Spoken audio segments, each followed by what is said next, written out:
मालदा में जिस तरीके से बीडीओ अधिकारियों के साथ जिस तरीके की हिंसा हुई, जिस तरीके से उन्हें कई घंटों तक बंदी बनाकर रखा गया, इन तमाम चीज़ों के सामने आने के बाद इसमें एनआईए जांच कर रही है। कई बड़ी गिरफ्तारियां हो सकती हैं, पर राज्य सरकार जिसे पत्र लिखा गया था बीडीओ के अधिकारियों के द्वारा कि यहाँ हालात खराब हो सकते हैं, ममता बनर्जी अपनी जिम्मेदारी लेने की बजाय ये कह रही हैं कि गृह मंत्री अमित शाह को मालदा के उन लोगों से माफ़ी मांगनी चाहिए, बीजेपी को माफ़ी मांगनी चाहिए जिन लोगों के नामों को काटा गया है, और यहाँ पर गृह मंत्री को एक मीटिंग भी करनी चाहिए। सर, एक मालदा का एक्सीडेंट, वहाँ पर जिस तरीके से लोगों को हैरेस किया गया, अधिकारियों को हैरेस किया गया, वहीं ममता बनर्जी का ये स्टेटमेंट, आप क्या कहेंगे? देखिए, ममता बनर्जी इस चीज़ को निरंतर किए जा रही हैं और ये हमारे भारतीय प्रजातंत्र के लिए बिल्कुल ठीक नहीं है।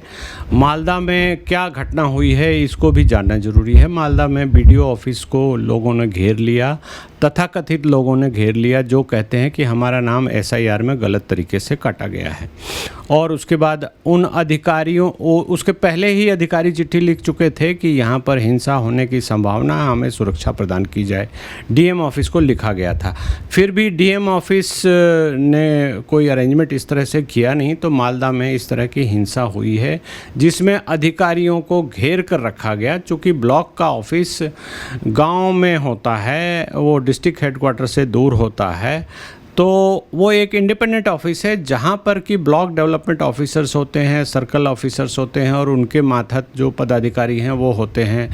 तो ये ऐसा किया गया है। अब इसकी एनआईए जब जांच करेगी तो ये भी पता लगेगा कि ऐसा क्यों किया, किसने किया, किस तैयारी से किया, ये सारी बातें तो सामने आ जाती है। लेकिन चूंकि अभी चुनाव चल रहे हैं, चुनाव की प्रक्रिया बहुत ही क्रूशियल स्टेज पर है, तो ऐसी राजनीति करना कि अमित शाह माफ़ी मांगे जिन लोगों को के नाम एसआईआर में काटे गए हैं, तो ये तो सीधा सीधा उकसाने का ही ऑफेंस बनता है। ममता बनर्जी मुख्यमंत्री होते हुए भी ऐसी बातें कर रही हैं। उनको सबसे पहले तो ये कहना चाहिए था कि हम कानूनी प्रक्रिया का सम्मान करते हैं और कानूनी रूप से जो भी किया गया है उसको मान्य करते हुए हम चुनाव को आगे बढ़ाते हैं। इसको करने की बजाय उन्होंने केंद्र सरकार पे, गृह मंत्री पे एक आक्षेप लगाना शुरू कर दिया, जिसका कि रिज़ल्ट ये होगा कि मालदा में जो लोग हैं वो कहीं ना कहीं चुनाव में हिंसा करेंगे, ये दिखाई दे रहा है। और ये चुनाव बिल्कुल निष्पक्ष नहीं होगा और इससे बड़ी समस्या ये होगी कि केंद्र में जो बीजेपी का जो बीजेपी पार्टी है वो केंद्र में शासन कर रही है, तो केंद्र के खिलाफ भड़काने के कारण क्या होगा कि जो बीजेपी के कैंडिडेट मालदा में होंगे उनको भी धमकाया जाएगा, उनको भी हिंसा का शिकार बनाया जा सकता है। और जो तथाकथित लोग जो कह रहे हैं कि एसआईआर में हमारा नाम काटा गया है, हम रोहिंग्या नहीं हैं, हम यहीं पैदा हुए हैं, ये सारी जो बकवासबाजी हो रही है, ये सब कहीं ना कहीं चुनाव को बुरी तरह से अफेक्ट करेगी और एक गलत चुनाव का नतीजा आएगा। और हमारे प्रजातंत्र में ऐसी परिकल्पना कभी नहीं की गई थी। प्रजातंत्र में जब भी ऐसा कुछ होता है जिसमें कि चुनाव, जो वोटर है वो चुनाव के पहले शांत दिमाग से अपना निर्भीक रूप से जिसको वोट देना है वो तय कर ले और जाकर सीक्रेट बैलेट होता है, बैलेट में डाल दे। तो इसकी बजाय अब हो क्या रहा है कि मालदा में लोगों को धमकाया जा रहा है कि तुम अगर इस पार्टी को वोट दोगे, अगर ये कैंडिडेट यहाँ से जीत गया, बीजेपी का कैंडिडेट या नॉन टीएमसी जिसको आप बोल सकते हैं, नॉन टीएमसी कैंडिडेट अगर जीत गया तो हम यहाँ पर आग लगा देंगे, हम यहाँ पर मार देंगे, ये कर देंगे, आपको घर से बाहर नहीं निकलने देंगे, आपके खेती नहीं करने देंगे, आपको जीने नहीं देंगे। तो ये सब होगा और उस डर से क्या होगा कि लोग जो हैं वो मजबूरी में जाकर टीएमसी को वोट दे देंगे कि कौन इन झंझटों में पड़े, टीएमसी को वोट दे दो, हम सेफ और सिक्योर्ड रहेंगे। तो ये एक बहुत बड़ा चक्रव्यूह है जो ममता बनर्जी चला रही हैं और ऐसा वो पहले से करने में माहिर रही हैं इस तरह, और उन्होंने ऐसा कई बार किया है। इसलिए सबसे ज़रूरी ये है कि इसको निष्पक्ष चुनाव हो, ये बहुत ज़रूरी है।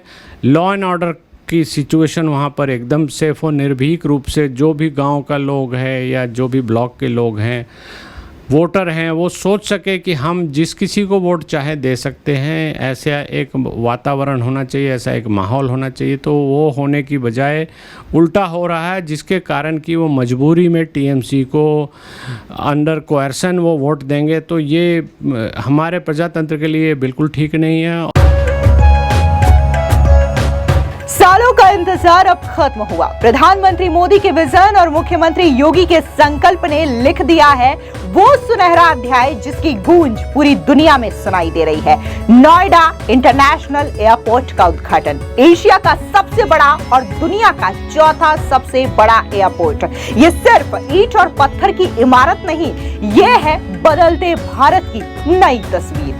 एक तरफ प्रधानमंत्री मोदी का ग्लोबल विजन और दूसरी तरफ मुख्यमंत्री योगी का बुलेट स्पीड वाला एक्शन। इन दोनों की जोड़ी ने यूपी को वो दिया जो कभी नामुमकिन सा लगता था। नोएडा इंटरनेशनल एयरपोर्ट के पहले फेज के उद्घाटन के साथ ही अब उत्तर प्रदेश एक्सप्रेस प्रदेश से एयरपोर्ट प्रदेश बन चुका है। यूपी देश का ऐसा पहला राज्य बन चुका है जहां 5 इंटरनेशनल एयरपोर्ट्स हैं। अब जानिए नोएडा इंटरनेशनल एयरपोर्ट के खास फीचर्स।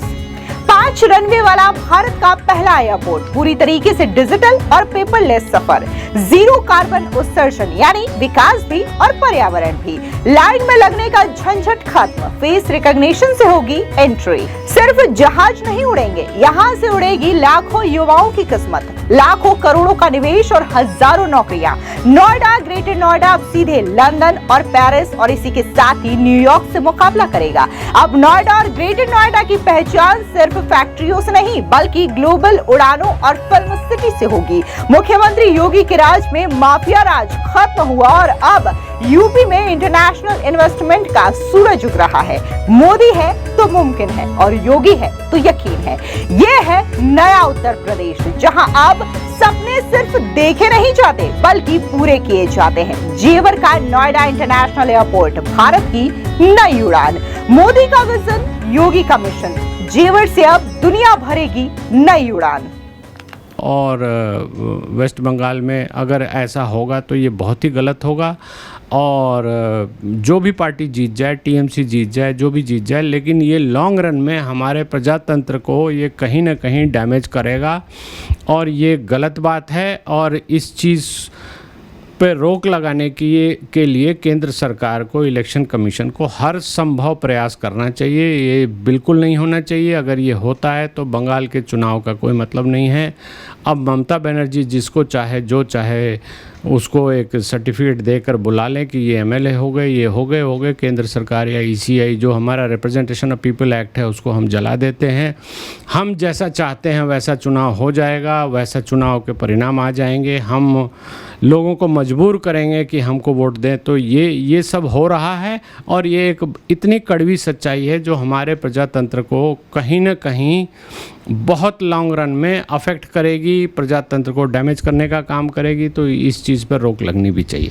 सर, जिन लोगों ने मालदा में बीडीओ के अधिकारियों के ऊपर उन्हें बंधक बनाया, उनको हैरेस किया, ये तमाम लोग यानी कि जिन लोगों के नाम मालदा से काटे गए हैं, खबरें ये भी आ रही हैं कि जिन जिन लोगों के, ये जो मुस्लिम बहुल एरिया है यहाँ पर ये भी खबरें आई थी कि पहले यहाँ काफ़ी बड़ी संख्या में अवैध लोग बसे हुए हैं जो बंगाल के या भारत के नहीं हैं। तो अगर एसआईआर में ऐसे लोगों का नाम कटता है और जिस तरीके की हिंसाएं आज मालदा में हो रही हैं, क्या ममता बनर्जी सरकार पे सवाल नहीं खड़े होते कि 10 से 15 साल सरकार चलाने वाली महिला मुख्यमंत्री ने किस तरीके से पश्चिम बंगाल में अवैध रोहिंग्या घुसपैठियों को भरा है और आज वही खतरा बन रहे हैं अधिकारियों के लिए? हाँ, ये बात तो सही है, हमारे प्रजातंत्र के लिए खतरा है।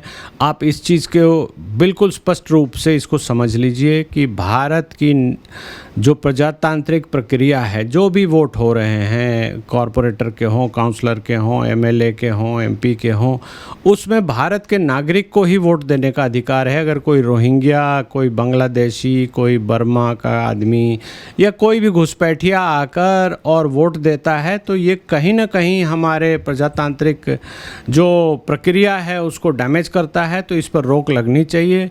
अब हो क्या रहा है बांग्लादेश मालदा में और आसनसोल में, ये हो रहा है कि पहले से जो लोग घुसपैठिए आकर वहाँ घुसे हुए हैं, बैठे हुए हैं, ज़बरदस्ती उन लोगों ने भीड़ तंत्र खड़ा किया हुआ है। उस भीड़ तंत्र में होता क्या है कि वहाँ की सरकारों ने, पहले की सरकारों ने, ममता बनर्जी ने भी ये ऐसा किया है, करना शुरू कर दिया है कि उनको कोई लाभार्थी बनाकर उनको कोई स्कीम दे देती है, उनको एक पर्चियाँ दे देती हैं कि वो यहाँ रिफ्यूजी हैं, उनको यहाँ रहने का अधिकार है, ये है, वो है। तो उसके बेसिस पर वो कागज़ दिखाकर वो अपना आधार बना लेते हैं और आधार बनाकर वो वोटर लिस्ट में आ जाते हैं। तो अब SIR में क्या हो रहा है, इसको समझना बहुत ज़रूरी है। SIR में ऐसा हो रहा है कि एक 2004 के पहले की जो वोटर लिस्ट है उसमें आपके माँ पिताजी का नाम होना चाहिए।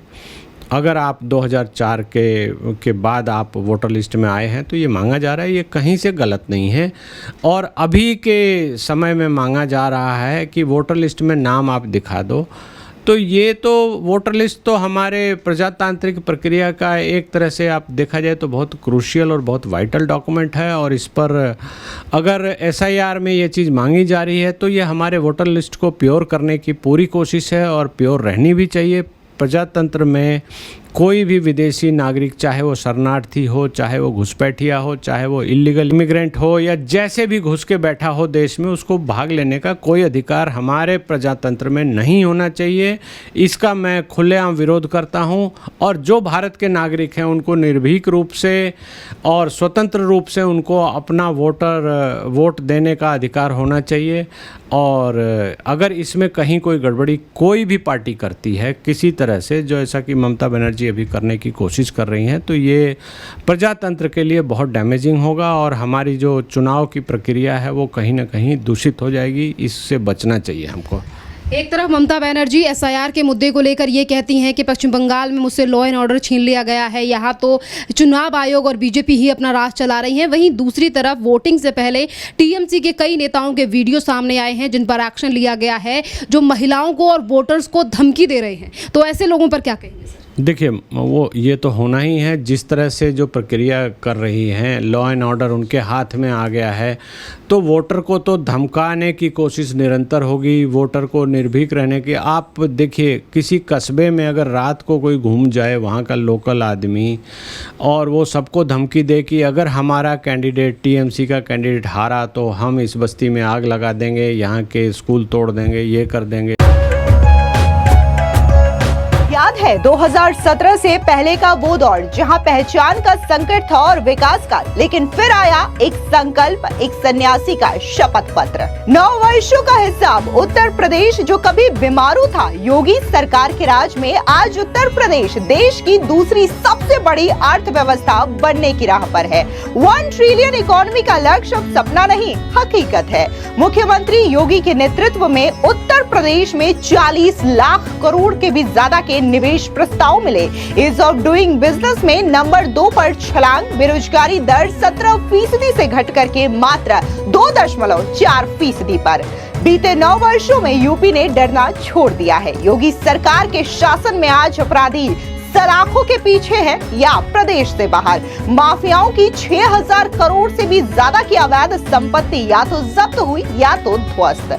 माफियाओं के अवैध किलों पर जब न्याय का चक्र चला तो जनता ने कहा अब सुरक्षित है हमारा उत्तर प्रदेश। योगी सरकार के राज में सिर्फ कानून ही नहीं, आज यूपी की सड़कें दुनिया से बात कर रही हैं।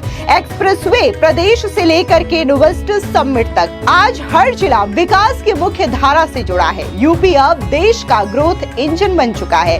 6 चालू एक्सप्रेसवे, 7 पर काम जारी, जो देश के सबसे ज्यादा है।